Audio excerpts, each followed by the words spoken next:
100 gram. All right, so tell us and everybody your name. My name is Wayne, Wayne Jones, I guess. I'm a New Orleans native. So where exactly from New Orleans did you grow up in? I grew up in the East, out in Little Woods. I also lived in Georgetown Apartments for a bit, and just kind of all over New Orleans East. I went to high school, well not high school, I went to elementary school in the East. Gaudet, Fantasy Williams, Osborne Elementary, St. Aug, McDonald 35, and Noka Riverfront. So I got a long array of schools on my repertoire. So tell us a little bit about your childhood. Oh man, my childhood, well, I mean, my dad's from the Lower Ninth Ward. My mom's from Michigan. They met at Southern University. So I grew up every holiday in the Lower Ninth Ward or Uptown, but I lived in New Orleans East. So I definitely got a good experience as far as like just that New Orleans culture that a lot of people are familiar with. But yeah, I grew up, my dad was in the military, and after the military, he moved to the casino gaming industry. So we traveled a lot and moved a lot of random places like Tunica, Mississippi, or Biloxi, Mississippi. Biloxi, Mississippi. And so a lot of people, when they meet me, they don't hear an accent. They wonder where I'm from, and I'm from here, but I spent a lot of time moving around. So I never really developed like a heavy New Orleans accent. So yeah. You did grow up with both your parents, right? Yeah, I grew up with both my parents for sure. How do you feel like that impacted you growing up? It's huge. It was huge. Having two parents is a big deal. It just you get to spend time with one or the other. Even though both my parents worked, they both worked in the casino industry. So it was either one was at work and one was home, and they're always just kind of passing, coming and going. But being able to engage with them both is huge. You know what I mean? So you did mention that you moved around with high schools and stuff like that. Mm-hmm. Also, I mean, how was that experience, and what did you learn from even with that? That's not something that a lot of people, the vast majority of people, right. go through, but how do you feel like that helped you? What a disadvantage, going through that phase as well? It had its advantages and disadvantages. Advantage is I got to experience a lot of different cultures, a lot of different people, and just I got very used to being around new people and moving to new people and moving to new places. But a disadvantage is it definitely affected the way that I do engage with people. Like a lot of the people that I've known the longest are people I met recently. So prior to Hurricane Katrina, I don't really have long lifetime friends or like people that I grew up with in my neighborhood and stuff like that, because I was constantly moving. So a lot of my friends and people that's really special to me came into my life after Hurricane Katrina, when I was like 18 years old. So, the moving around, definitely advantages and disadvantages, So after high school, what happened when you transitioned from that? Was it still the same with you having that, like you're moving around a lot, or was it? Man, I just moved out my luggage. Like I've been living out a suitcase for forever, just constantly moving. And I'm finally at this point where I'm like, this is my home. Like I'm going to live here, and I'm getting out of a suitcase. But after Katrina, that moving around, I mean, it helped me. I continued to do it. Like after the storm, I went to Atlanta. I ended up going to Savannah College Art and Design out there, and then again, like constantly moving from hotel to this hotel to that apartment to this apartment, and then finally back to New Orleans. It's something that I got used to. I'm comfortable with now, and now I'm at this point in my life where I'm trying to use that again as an advantage and building a lifestyle that is kind of it coexists with that. So the industry I'm in now requires a lot of travel, and it's not foreign to me. I'm comfortable going to different countries or different places, and I find enjoyment in it. So even now, I'm still moving around, jumping around here and there. But I mean, that's interesting. Interesting because I know a lot of individuals, and maybe more so older individuals, kind of want to stay in their place, in their comfort zone. Mm-hmm. So do you feel like that helps you as a outside creator? Well, get out of your comfort zone. It definitely helps me as a creative. As a creative, you know, I'm able to pull inspiration from a lot of different parts of my life. And having a kid, it's like you have to do something epic. You know, like there's too many people in his life and in my life that are kind of all on the same trajectory. So I try to do stuff that's just epic in a sense of like, not many people have lived here or moved here or visited here, just to add that to like, I guess a pool of inspiration for other people and other kids. It's definitely baked into how I just move, period. So how important do you feel like exposure is? Just because that's what I feel like you're talking about. Exposure to other stuff and other culture. Just exposure. It's huge. Like if you go look at any industry and any creative industry for sure, and look at the best that does it, you will see these people with large catalogs of inspiration. Like their computers are filled with mood boards or references and things like that. Like not many people are just pulling stuff out of thin air and it's like, oh, I was just inspired to paint some stuff that looked like some ancient, typography or something. Like they've studied that and they looked at it and they exposed themselves to it. So it's like if you want to expand your art or elevate your art, you're gonna have to go out and expose yourself to something to really elevate that. I'm not saying you can't do it, but if you want to actively make it happen, exposing yourself to new cultures and new things, new foods, new music will always elevate your creative endeavors, always. So what does streetwear mean to you? Streetwear. I stumbled into streetwear. Like before Hurricane Katrina, I worked at Six Flags and I was doing airbrush. So if y'all ever went to Six Flags and got an airbrush. Oh yeah? All right. I worked at Jazzland for like 2 years, Jazzland and Six Flags, doing airbrush. So me and my homie Todd Cage, we ran the airbrush booth and we would, create all these things for people. And then after Katrina and I moved to Atlanta and started playing around with Adobe Suite, I learned that I could sell my art quicker on a t-shirt than I can on a canvas. So I found that I got really interested in selling my art on clothing, and I found that there was a lot of interest in that. So, I mean, I didn't have any friends buying art for their crib at 18, you know what I mean? But they were all buying t-shirts left and right every weekend. So that is how I stumbled into streetwear. And then from there, it just snowballed and snowballed and snowballed. All right, so basically you've been involved in streetwear since Jazzland. Since Jazzland, even Jazzland, before I got Jazzland, I ended up at Jazzland because I was using, remember the paint and you paint it on like the jerseys and stuff? Like it's like I don't know, you get it from like Michael's or something and it's like different colors and you paint. I was doing that. And then at St. Aug, I was drawing on people's ties. And I would, on the back side of my tie, it just had all these drawings on it, and people were like, oh, dog, do my tie. And they'll slide me their tie or bring an extra tie, and I charge like $12 to draw on the back of somebody's tie until they get caught with it and they end up getting in trouble because of it. So it costs them another $12 to get a new tie. I always had this desire to like customize, make something my own, you know what I mean, and customize it and make it like mean something more. Streetwear was just a natural progression of that.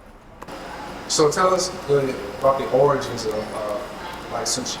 Oh, Like Sushi. Like Sushi's a beautiful brand, man. It's it started when me and Cody was working at Refresh, and as we worked there, we were the buyers. So we will have to every season look at these collections and go to these trade shows and buy streetwear, right? And one of the fundamental things of streetwear is it comes from the street and it's for it to be worn on the street.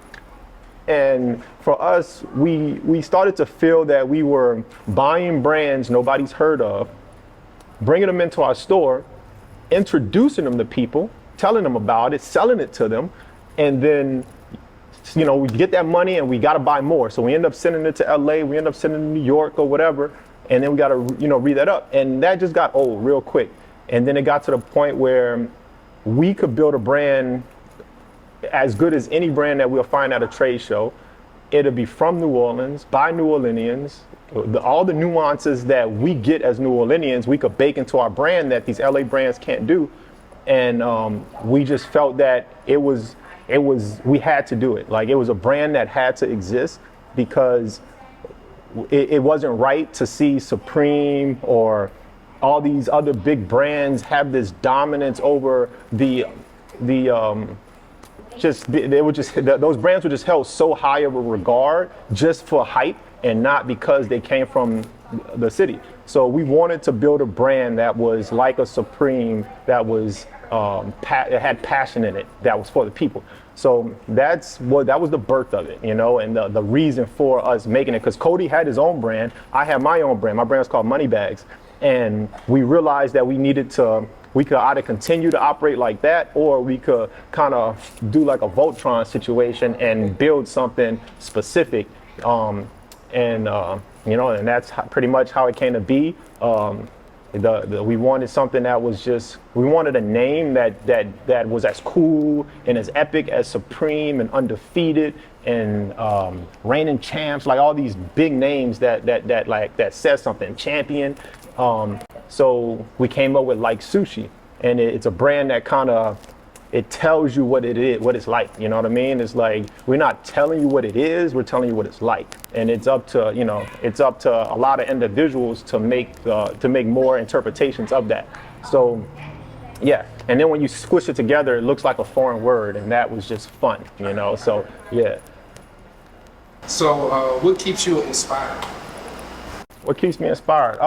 My kid, man. Like I said, I want to do something. I want to do epic things. Like, every time I reach for something epic, I feel that I inspire somebody, and then they go do something epic, and then I get inspired, and then it's like, oh shit, I want to do some more epic stuff, and then they get inspired. You know, it's like this dance. So it's the dance. It's like the moment you stop letting other people inspire you, you start to just settle down. You know, once you start seeing other people do the same thing you're doing, and then now y'all just both sitting back, kind of just complacent, nobody doing anything anymore. You know, so I try to surround myself with people that are ambitious and out for greatness, and that it really just reminds me that I'm not done, that there's more to be done, and you know, that just keeps me going.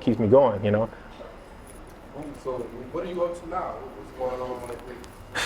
I'm hella busy, bro. We just launched our agency a few months ago, our creative agency.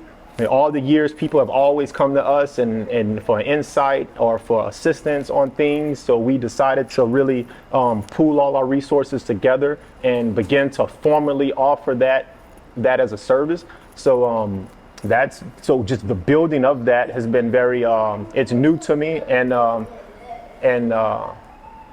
so like that's the most recent thing. Besides that, I do the brand. My day-to-day, I do all of the branding and marketing for French Truck Coffee. French Truck's one of the fastest and largest growing coffee companies in our region.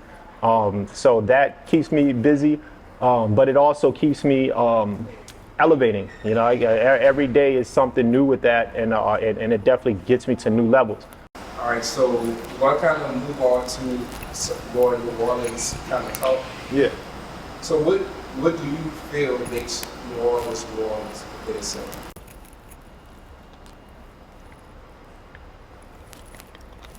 What makes New Orleans New Orleans? New Orleans is resilient. You know what I mean? It's like it got everything stacked against it, everything. And yet it still has been able to be potent and relevant. You know, like some other cities, once things get stacked against them and they begin to lose certain industries or certain things happen, they're gone and you never hear about them again. And like over the hundreds and hundreds of years, hurricanes, floods, you know, economy issues, all this, New Orleans has still been able to be as relevant in every industry that's out there. And, you know, and the people just as lively and colorful as they ever were, you know? So I think New Orleans' ability to just not get washed away, no matter what happened, is something that definitely makes it pretty special.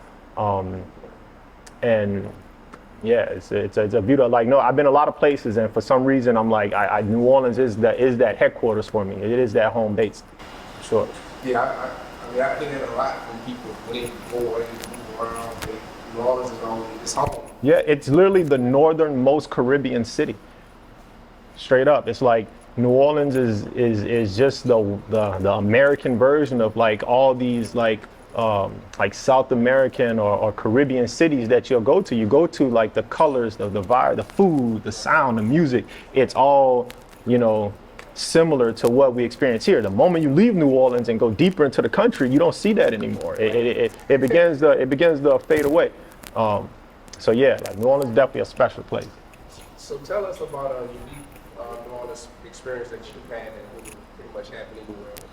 Oh man, second lines. Second lines is it. Like that's it. Like that's the thing that when you see that, whenever like I grew up in the East, right? And my mom and my family is from the Lower Ninth Ward, like my dad, right? So my dad was not bringing me uptown to the second line, especially being from out the Ninth Ward. Right. It just was like, no, I'm not taking you out there, right? It's not safe, you know, something like that, right? So I didn't experience like those true uptown second lines, you know, and I've been going to them now that I'm an adult, and there's nothing like it. You know, I always say I think they need to take that and go to every black community in our country and have second lines there and just pull people together. Because you go to some black communities in our country and it's like you don't see that community come out into the streets every single weekend just because there's some good music and there's a vibe.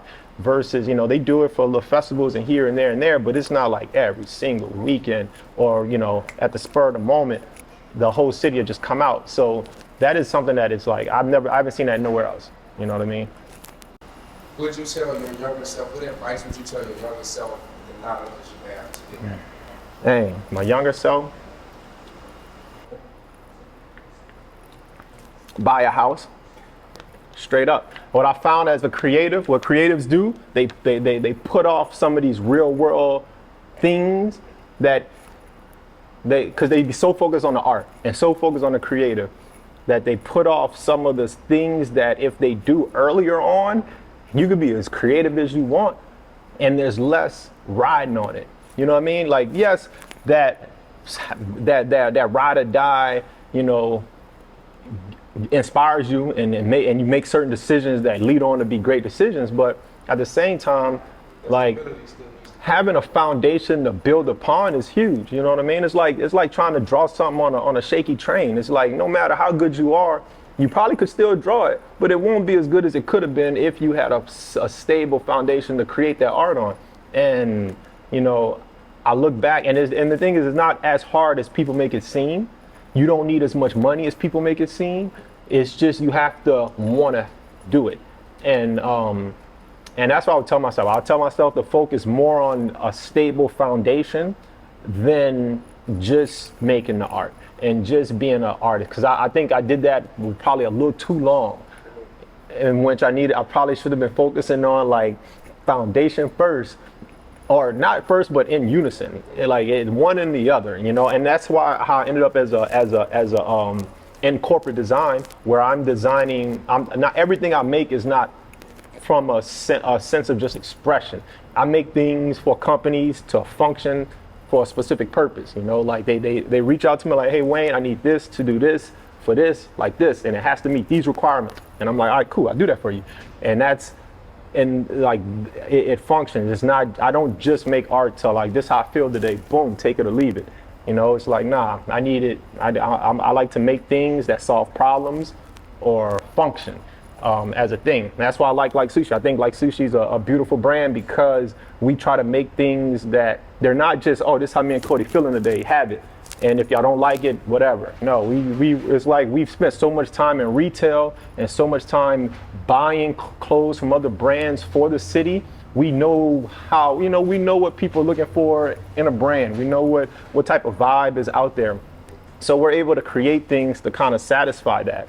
And as we build the brand, it's like we try to make things that actually function. Like you want to put on something that actually satisfies a desire that you're looking for in your clothing. So from the fabrics to the labels to the subject matter to the colorways, the timing, like everything is to like really deliver something that works. The worst thing is buying something and then like you go into your closet and you start throwing it in garbage bags to go to donate it. Like there's nothing wrong with it, but it's like we want that like sushi item to be that thing that go back on the rack. You know what I mean? Like I think I've seen a like sushi shirt in a Goodwill once or twice. You know what I mean? Like I feel like everybody still got them, which is good. Cool. So it was great to have you. Just oh, sweet. I love it. Where to find you at, where to find your brands. And look. We're only in New Orleans, like definitely come here and they got a good amount of the collection here. We're at 90s Kids Closet on Magazine Street. We're at Humidity Skate Shop in the French Quarter. We're going to be doing more pop-ups coming the rest of this year, being a little bit more accessible. And yeah, find us online at likesushi.us. Only in New Orleans.